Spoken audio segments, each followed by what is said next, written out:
Oke, ini baru bangun tidur ya. Lama gak ngonten. kita usahain sering-sering lah buat konten. Udah lama ini nggak ngonten. Tapi mau bahas apa ya? Kalau kita sih, kalau saya sih sebenarnya mau bahas yang lagi rame-rame aja sih sebenarnya. Sekarang ini yang lagi rame mungkin pagar laut ya. Tapi parahnya sih yang di Tangerang itu memang parah sih. Kalau kita baca beritanya, cuman yang saya heran kenapa di Sidoarjo juga ada. Dari Jakarta tiba-tiba ke Sidoarjo dan viral juga di Sidoarjo itu banyak atau luas sekali yang tiba-tiba ber-HGB, banyak HGB-nya, guna bangunan apa ya panjangannya. Tapi aneh juga sih ya, kenapa maksudnya kok bisa kejadian seperti itu. Dan itu kan kejadian juga nggak mungkin nggak diketahui gitu, pasti banyak orang yang tahu, termasuk ya pemerintah setempat lah mestinya tahu. Mungkin bisa jadi karena memang sengaja tutup mata atau gimana, juga nggak tahu juga sih. Ini jangan salah ya, ini backgroundnya. Ini sebenarnya cuma buat senderan aja sih, anak empuk. Oh ya, ini aku mau bahas apa ya, sebenarnya buntu juga sih, cuma pengen buat konten aja sih. Buntu cuman mau bahas apaan ya enaknya ya.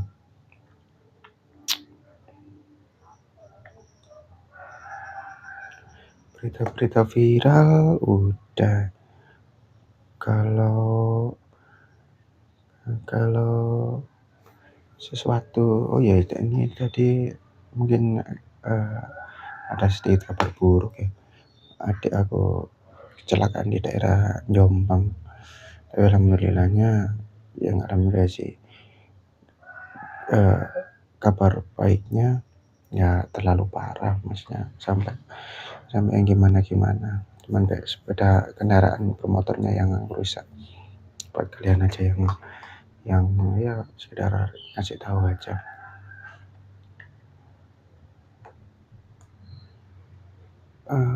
Kalau untuk sekarang ini beberapa kali aku nemuin orang yang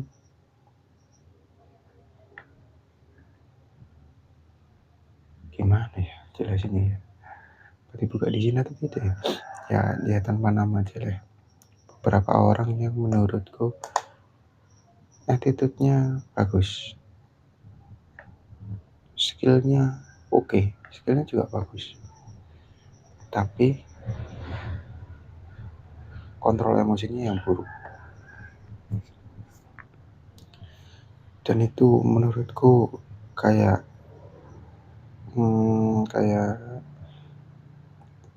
ini pembelajaran banget itu buat saya pribadi. Itu pembelajaran sekali gimana ketemu orang-orang seperti itu.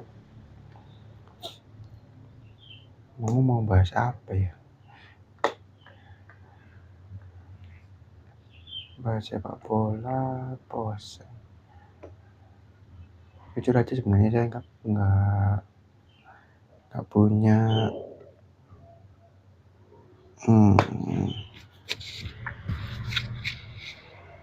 jujur aja saya nggak punya banyak pikiran yang ingin saya bahas di konten ya, karena beban berat sedang saya pikul. Saya sedang nggak baik-baik aja lah.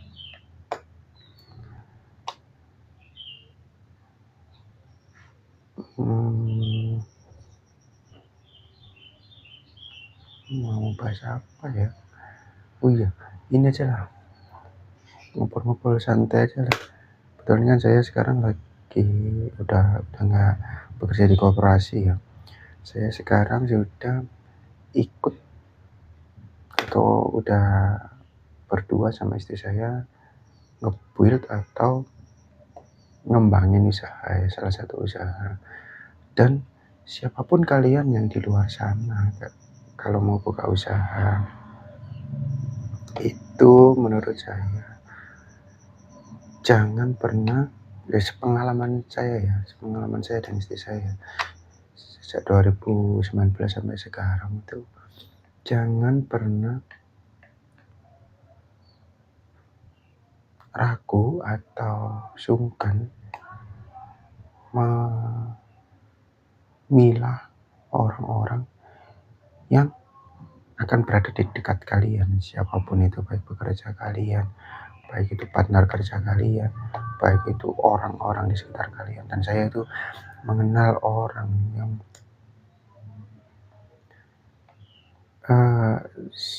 dia punya histori yang kurang baiklah di hubungan percintaannya. Saya kenal dia dari ceritanya itu, yang pokok intinya di ceritanya dia itu, dia nggak salah lah, seperti itu. Dia nggak salah lah di apa ya, kan kejadian percintaannya ini nggak mulus lah, nggak bagus. Jadi ceritanya dia ini, dia nggak salah, yang pada akhirnya itu membuat mereka atau sepasang kekasih ini berjauhan. Istilahnya sampai berjauhan. Dia bercerita dengan bla bla bla bla bla bla bla, yang intinya dia tidak salah. Tapi ketika dia berteman dengan saya, dengan istri saya dan istri saya juga berteman dengan, kok orang ini aneh. saya itu berpikir, kok orang ini aneh ya. Anehnya itu dalam artian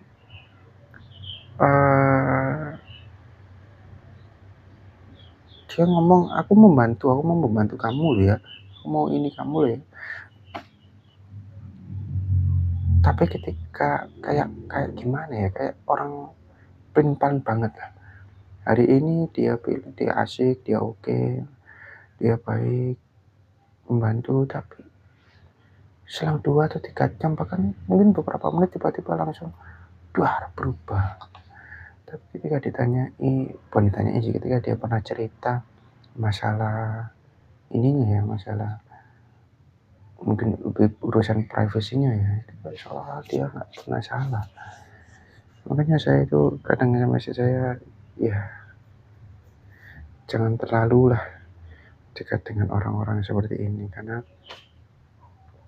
bagaimanapun juga, apapun diceritakan oleh dia, siapapun yang berada di kondisi itu, jangan pernah menangkap satu cerita dari cuma satu sisi.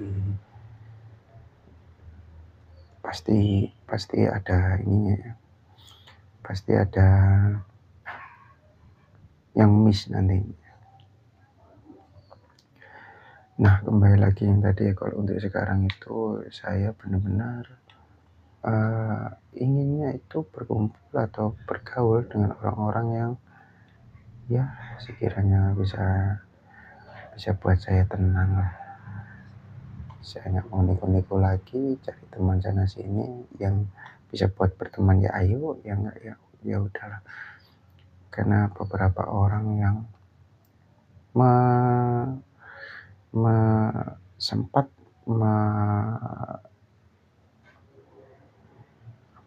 menggaungkan mungkin atau menggembur-gemburkan bahwa saya ini adalah temannya, ketika tiba-tiba berubah total, mungkin 180 derajat. Bahkan story WA-nya pun saya di hidden, saya nggak bisa ngelihat. Sampai saya kenapa kok sampai seperti ini, itu katakanlah misal saya ada salah atau omongan saya yang kurang berkenan, ya kan kita udah sama-sama gede, ya ayolah ngobrol, gak apa-apa, kita ngomong-ngomong. Terus saya juga bukan orang yang kaku sekali, nggak bisa omong juga enggak. Tapi tetap ada beberapa orang yang dari dulu saya kecil bahkan ya sampai sekarang masih baik-baik saja dan ya seperti seperti biasanya itu ada juga. Enggak, dan ya memang nggak banyak sih, cuma 1, 2, 3 orang aja ada, tetapi ada. Hmm, dan sampai sekarang pun saya juga nggak seberapa, kali bilang deket juga nggak terlalu deket banget, bahkan ketemu pun jarang. Tapi mereka-mereka ini tetap support, tetap ingat, tetap tetap ya tetap seperti dulu lah, meskipun dengan keterbatasan yang sekarang ya, karena sudah berkeluarga jadi jarang keluar rumah, itu sudah menjadi hal lumrah kalau di sana, kalau di tempat saya ya. Jadi jarang ketemu itu sudah bukan hal aneh lagi, biasa-biasa aja. Sebenarnya konten apa sih ini? Sebenarnya saya bingung, nggak tahu ya mau ngebahas apaan, karena yang lagi rame ini berita tentang bakar laut, dan itu setelah saya baca-baca itu kompleks sekali. Ketika saya mau mengomentari masalah itu, saya jadi berpikir untuk 2 kali, karena kejadian itu terjadi juga di Sidoarjo, tempat saya. Kalau mungkin kejadiannya hanya di Tangerang atau di wilayah sana ya, Jawa Barat sana ya, mungkin saya agak bersuara mungkin bisa. Tapi kejadiannya juga kejadian di Sidoarjo yang notabene sesuatu lokasi atau suatu kota yang nggak terlalu besar, nggak terlalu dikenal banyak orang, bisa-bisanya melakukan hal seperti itu. Dan lagi saya tadi baca berita PLT Gubernur Sidoarjo, Wali Kota Sidoarjo, PLT Wali Kota Sidoarjo sudah melarang untuk outing apa ya, melarang untuk ya seperti rekreasi sebenarnya kejadian kecelakaan bus kemarin ya. Itu kan menurut saya kan aneh juga gitu. Kenapa dilarang? Harusnya kan nggak usah dilarang. Yang harusnya di punishment itu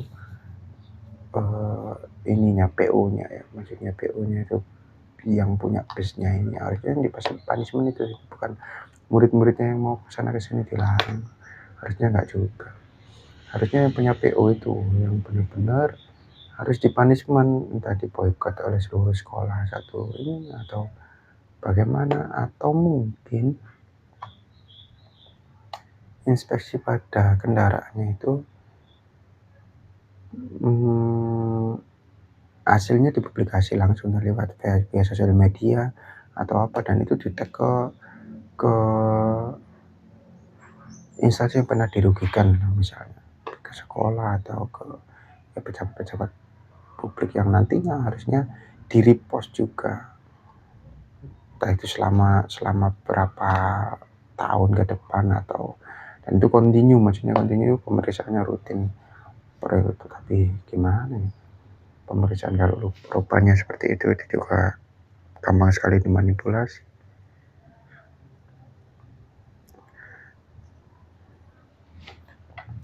Karena saya rasa manipulasi di Sidoarjo ini sudah benar-benar parah sih, semua dimanipulasi, semua dimanipulatif, semua dimanipulasi. Bahkan yang kemarin kan beberapa hari yang lalu saya itu sempat pasang dekor di daerah Gedangan Sidoarjo, Nganting tepatnya. Kemudian pulangnya saya mampir ke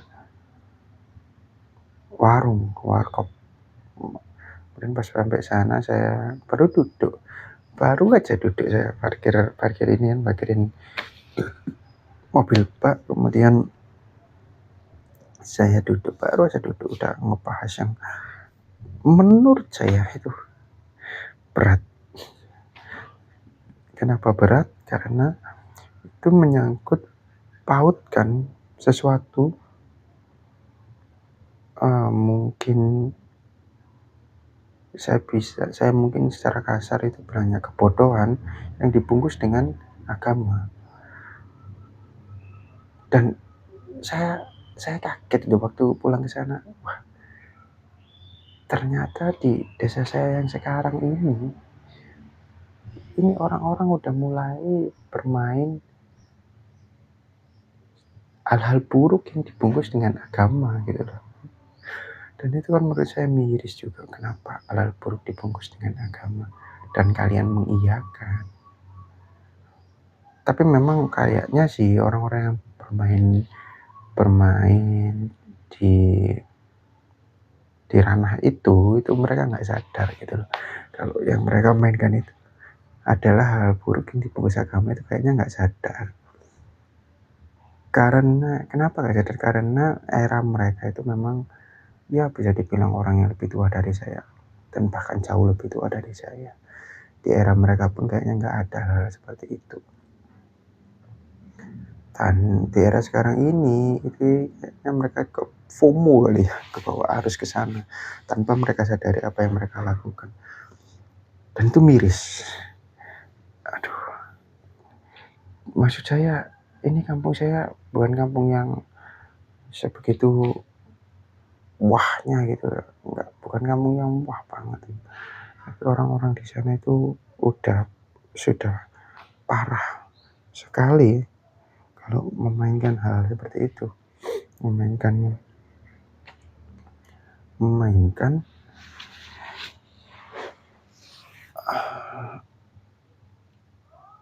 keburukan yang dibungkus dengan agama. Itu menurut saya buruk, seburuk-buruknya orang kalau sudah memainkan hal yang dibungkus agama, itu miris. Bahkan kemarin tuh saya sempat dapat cerita, ada satu orang, jadi gini, di daerah sekitaran rumah saya itu ada orang yang waktu saya kecil, mungkin tahun 2003-an, entah 20 tahun yang lalu, 23 atau 21 tahun yang lalu, 22 tahun yang lalu lah. Waktu saya masih segitu tuh memang nggak ada orang yang bentar ya, rambut saya baru bangun tidur acak-acakan banget. Memang nggak ada ya di zaman itu orang yang mempunyai profesi atau berprofesi sebagai guru. Jadi di tahun-tahun seperti itu tuh jarang sekali orang punya prestasi jadi guru. Itu hampir semua orang yang jadi guru itu bisa dibilang orang terpandang, kasarnya orang kaya lah. Tapi masalahnya ketika dia jadi orang kaya, kultur atau budayanya orang-orang dulu, bahkan mungkin orang tua saya, itu kulturnya itu setiap orang yang jadi guru, setiap orang yang jadi aparatur negara, bahkan mungkin perangkat desa pun, itu dipandangnya itu kayak ampun suhu gitu loh. Gimana saya jelasinnya? Jadi ada beberapa orang yang saya temui itu, tapi umurnya di atas saya jauh ya, sekitar umur 10 atau ya 10 tahunan lah, 10 tahun atau 15 tahun lebih tua dari saya. Itu ngomong gitu loh di depan saya, ojo gak sopan ambek wong iku polisi. Maksudnya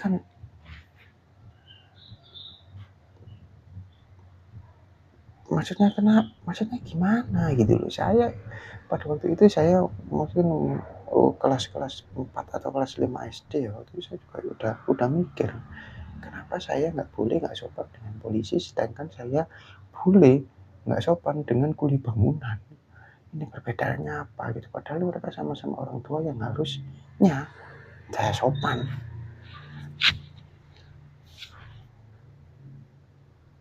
Dan itu terbesit benak itu sampai saya ini ya, saya SMP sampai saya SMA.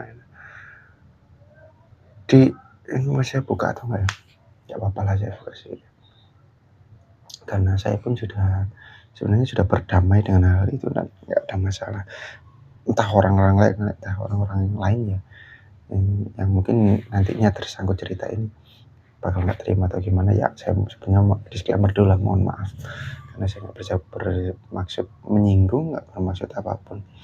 Jadi waktu saya kecil dulu itu karena basic dari keluarga saya itu bukan orang sebenarnya mampu mampu kalau saya bilang ya, karena di era itu pabrik atau korporasi besar di era itu ayah saya sudah kerja, bapak saya sudah kerja di situ dan pegawai tetap. Itu sebenarnya bukan hal yang bisa diremehkan itu gajinya nggak main-main, gajinya besar di era itu. Cuman kesalahannya adalah bapak saya waktu itu melakukan kesalahan lah ya, kata kasarnya bermain dengan wanita lainnya, sehingga keluarga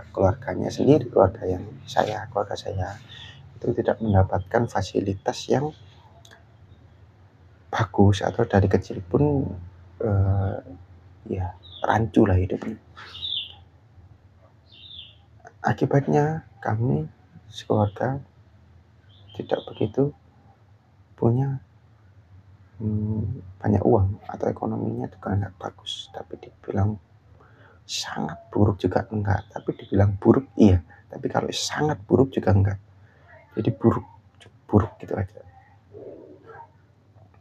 Dan yang membuat saya waktu mungkin zaman SMA ya, saya itu miris karena seingat saya, sepemikiran saya waktu ingat, saya kebuka pikiran saya itu mungkin sekitar umur 15-16an. Kenapa itu muncul banyak pertanyaan itu kepala saya. Ini kenapa kok gini, ini kenapa kok gini, ini kenapa kok gini. Itu pertanyaan itu muncul banyak itu waktu umur segitu. Dan damainya itu ketika umur 27-28an, itu prosesnya lama sekali. Maksudnya dari umur 16 ke 28, hampir berapa tahun, 9 tahunan saya baru bisa berdamai dengan itu. Sebelumnya saya nggak bisa berdamai, saya selalu marah, selalu kecewa, selalu benci dengan orang-orang yang mungkin tidak menyakiti saya, tapi saya merasa disakiti dengan perilaku mereka. Jadi waktu saya kecil, saya itu biasa disuguhi dengan pemandangan ketika ada acara keluarga, kumpul-kumpul keluarga. Ketika ada acara kumpul keluarga besar itu, kan saudara ibu saya ada 10 orang, saudara ayah saya juga ada 10 orang. Jadi anak ayah saya anak kedua, kalau ibu saya anak keempat atau ke lima ya, saya lupa sih. Anak urutan segitulah. Jadi ketika acara kumpul keluarga itu ramai sekali, banyak sekali. Dan saya masih ingat betul orang-orang yang merawat saya, bude saya dan ibu saya yang merawat saya dari kecil itu selalu saya yakin, saya bisa pastikan selalu menjadi orang yang pertama kali datang dan pulang paling akhir. Kenapa pertama kali datang? Dia harus menyiapkan segala sesuatunya untuk keluarga atau untuk acara itu. Jadi bahkan lap piring, memasak, kayak ya pekerjaan kasar lah istilahnya, itu semua dikerjakan sama orang-orang yang dalam tanda kutip ya, ekonominya itu buruk. Jadi orang-orang yang punya uang, atau saudara saya yang punya uang itu, jangankan ke dapur ya, jangankan kerja keras ya, menginjakkan kaki di dapur aja udah enggak. Jadi mereka cuma kasih uang, kasih uang, kasih uang, kasih uang, kasih uang. Dan dulu awal-awal itu saya senang gitu loh, karena mungkin bagian ibu saya adalah yang kasar ini, yang punya uang, yang bagian seperti ini. Tapi itu berubah ketika saya umur 15 atau 16-an. Ketika saya sudah mulai berpikir tentang ketika saya sudah mulai berpikir tentang banyak hal itu, sopan santun, apa itu menghargai orang lain. Itu kayak saya dihantam berkali-kali gitu loh perasaan saya ketika ingat, ketika lihat ibu saya harus menjadi pembantu lah, mungkin kata kasarnya ya, ketika ada acara seperti itu.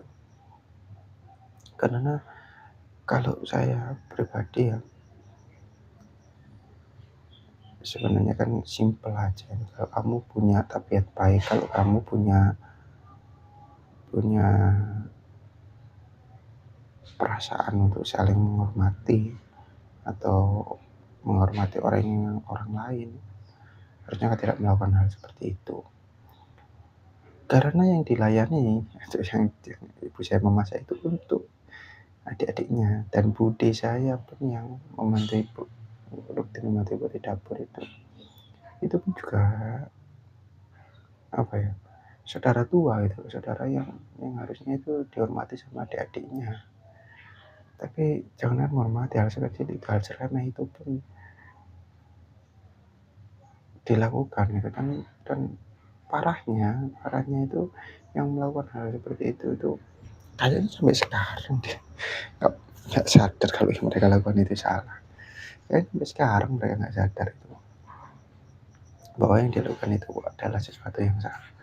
Kalau dulu saya waktu itu, saya cuma bisa ngomong ke ibu saya itu, jangan seperti ini. Ibu ini kan saudara tua. Kalau memang di situ, tapi di situ harusnya seperti itu, mending nggak usah datang, atau mending nggak usah ikut acara-acara seperti itu. Karena saya sebagai anak juga sakit itu, pasti sakit itu. Ya kecewa gitu dengan saudara-saudara, kok bisa-bisanya saudara-saudara saya melakukan hal seperti ini kepada keluarga saya. Pada waktu itu, tapi bukan kalau sekarang sih udah nggak seberapa, bukan nggak seberapa kan, bukan sudah nggak sama sekali saya kepikiran hal seperti itu. Karena saya sudah berdamai dengan hal seperti itu, saya sudah biasa aja. Tapi ibu saya waktu saya omongin seperti itu cuma jawabnya gini, ya bagaimana lagi, kita orang nggak punya. Jawabannya seperti itu yang membuat saya miris itu sama dia. Iya, saya memang bukan orang punya, saya memang orang nggak punya. Tapi apakah orang nggak punya harus nggak punya juga sama saudara-saudaranya? Sedangkan ibu saya juga punya, salah apa dengan saudara-saudaranya? Yang saya rasakan itu, yang saya pikir, yang saya duga itu kayaknya ini sih.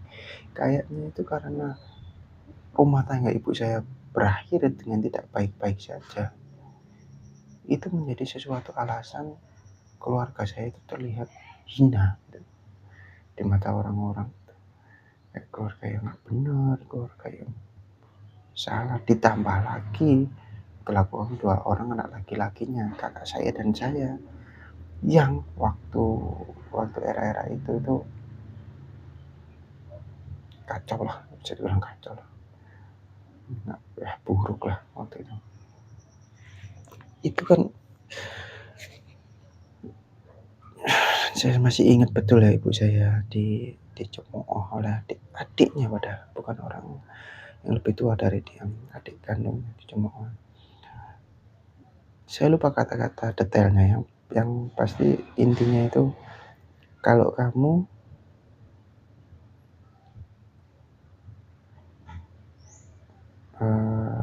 pokoknya dia ngomong ke ibu saya, nek sampean gak iso didik anak, mending gak usah didik anak.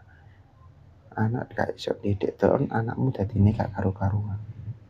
Jadi seolah-olah itu seperti ibu saya itu gagal, sangat gagal mendidik saya. Padahal enggak. Didikan ibu saya itu enggak ada yang gagal. Saya bisa jamin itu. Didikan ibu saya enggak ada yang gagal. Saya bisa jamin itu. Meskipun outputannya berbeda-beda, 3 orang anaknya ini berbeda-beda bentuk output dari didikannya ini berbeda-beda. Salah satunya saya, kakak saya 2 itu beda-beda, tapi saya yakin nggak gagal ibu saya. Sama sekali tidak gagal ibu saya mendidik saya. Yang gagal itu adalah diri saya sendiri. Jadi saya waktu itu kan nggak dibilangi sama orang tua saya ketika saya nakal, dibilangi, cuman saya nggak bisa dibilangi.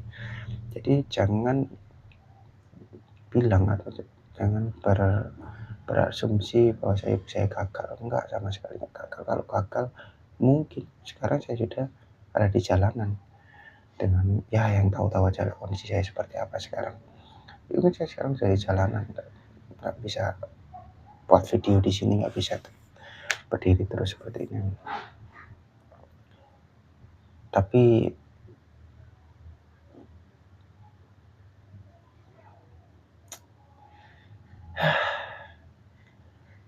ini hanya sedikit cerita yang dulu aja. Kalau sekarang saya sudah nggak pernah memikirkan hal itu. Apapun yang terjadi di keluarga saya, baik di ibu saya, di kakak saya, yang dulu-dulu, ya saya anggap memang mereka nggak salah, kamilah yang nggak teredukasi dengan baik, nggak punya SDM yang bagus. Jadi gampang dibodohi, gampang ya mungkin kata kasarnya diinjak-injak lah.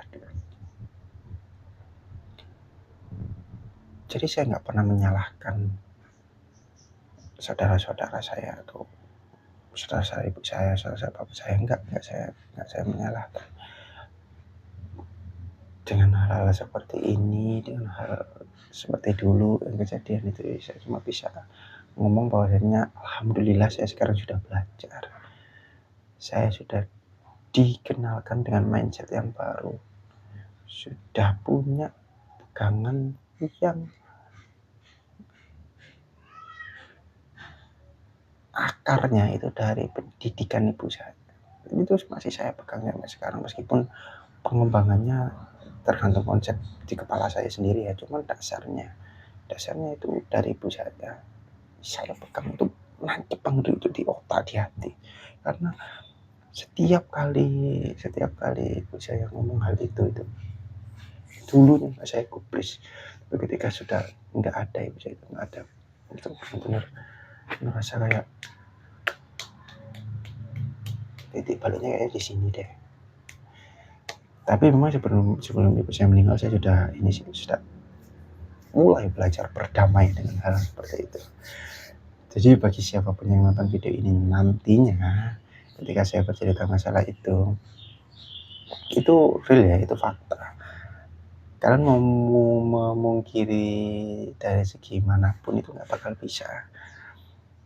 Karena kalau setelah ibu saya meninggal itu generasi sebenarnya tetap ada orang-orang yang dijadikan seperti ibu saya. Ya saya buat video ini sebenarnya juga nggak mau menyudutkan siapapun ya, tapi cuma mau mengingatkan barangkali masih melakukan praktek seperti ini, tolong dihentikan. Karena itu sama sekali jauh dari kata manusiawi. Saya kerja di korporasi itu sejak 2012, sejak lulus sekolah 2012 sudah bekerja di korporasi. Bahkan korporasi pun itu nggak ada loh yang seperti itu, maksudnya nggak ada seperti itu. Setiap kali kayak kami gerak, kami katakan di korporasi itu, kamu harus ini setiap kali perintah yang dilayangkan untuk kami di korporasi itu selalu ada feedbacknya gitu. Meskipun kalau di korporasi itu semua dihargai berupa gaji, maksudnya berupa upah. Tapi kan ada something atau sesuatu hal yang lebih tinggi di antara saudara daripada upah. Saya nggak lupa sama sekali Bu. Saya terkapar di rumah, nggak bisa bangun. Udah nggak bisa bangun. Agak sedih sih saya menceritain ini. Sudah nggak bisa bangun, nggak bisa ngapa-ngapain. Itu mungkin sekitar nggak sampai 2 minggu sebelum wafat lah. Saya sakit kan waktu itu. Saya pulang kerja nangis Ibu saya. Saya pulang kerja sore nangis. Saya tanya, kenapa kok nangis? Loro maneh ta? Maksudnya ada beberapa bagian yang sakit, sini saya pijetin. Saya bilang gitu, enggak. Lah kenapa kok nangis? Aku lu dikira bijui. Nek aku loro iki, gimana aku gak resik-resik oma, maksudnya gak resik-resik oma, aku gak tangi blas. Dikira aku iki bijui loro iki. Saya cuman ya waktu itu saya benci, maksudnya waktu itu saya benci dengan orang yang berkata seperti itu. Saya marah, benci pada seorang anak. Wah, saya udah gak kontrol sebenarnya waktu itu. Cuman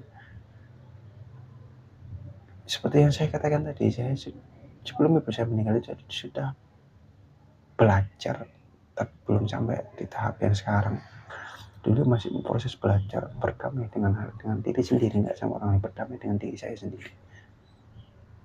Nanti saya cuma kalau sampai saat ini saya pada waktu kejadian itu, kalau pikiran saya waktu itu kejadian itu, kalau saat ini saya ikutan marah, ibu saya pasti nggak tambah tenang, tambah nggak sembuh waktu itu pikirannya. Saya cuma bilang ya wis, istighfar sing akeh, gak usah dipikir nemen, kok nek rene maneh ben aku sing ngomong sampeyan wis meneng. Dan itu keinget gitu loh. Saya jadi deep ya. Jadi saya itu berulang kali ngomong ke beberapa orang bahwasanya saya itu susah sekali untuk ikhlas. Saya itu susah sekali, bahkan mungkin nggak bisa ikhlas, itu nggak bisa. Hal yang nggak bisa saya lakukan sampai sekarang itu ikhlas. Tapi kalau lupa saya bisa, bahkan gampang. Saya kalau lupa itu gampang, melupakan hal seperti itu gampang. Saya melakukan kegiatan lain itu sudah lupa, bahkan bisa lupa sampai berminggu-minggu. Kalau nggak ada pemantiknya yang buat ingat itu, saya masih ingat. Tapi kalau dibilang ikhlas itu saya memang nggak bisa. Tapi saya bukan nabi, kalau disuruh ikhlas memang susah. Tapi ya saya masih tahap belajar. Saya terus belajar untuk bisa ikhlas itu, saya terus belajar. Cuman saya pasti lupa. Dan saya bisa pastikan saya bisa berdamai dengan hal-hal seperti itu.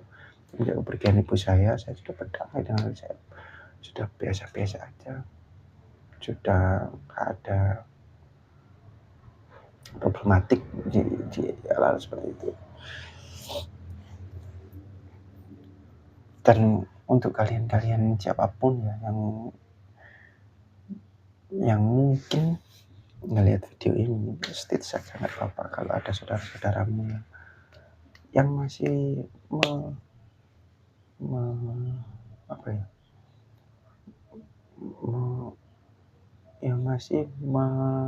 men-set kasta-kasta tertentu di keluarganya. Kalau kalian punya kasta-kasta tertentu di keluarga kalian atau di saudara-saudara, itu baiknya kalian keluar dari kasta-kasta seperti itu. Karena saudara yang namanya saudara, kalau memang itu saudara kandung, harusnya tidak melakukan hal seperti itu. Saudara yang masih melakukan hal seperti itu, berarti memang nggak bisa dianggap saudara. Karena miris karena begitu apa ya, kasihan kasihan sekali saudara kalian yang mungkin merasakan hal yang sama seperti ibu saya waktu beliau masih hidup, di tengah keluarganya yang mungkin ekonominya lebih lebih tinggi dari keluarga saya, mungkin ekonominya lebih bagus dari keluarga saya, dan melakukan hal seperti itu ke keluarga saya itu jangan sampai kejadian lagi. Yang kalian ekonominya bagus, jangan melakukan hal itu. Yang kalian ekonominya rendah, jangan sampai mau diperlakukan seperti itu. Ya, itu aja dari saya. Lain kali kita buat video lagi. Sampai jumpa.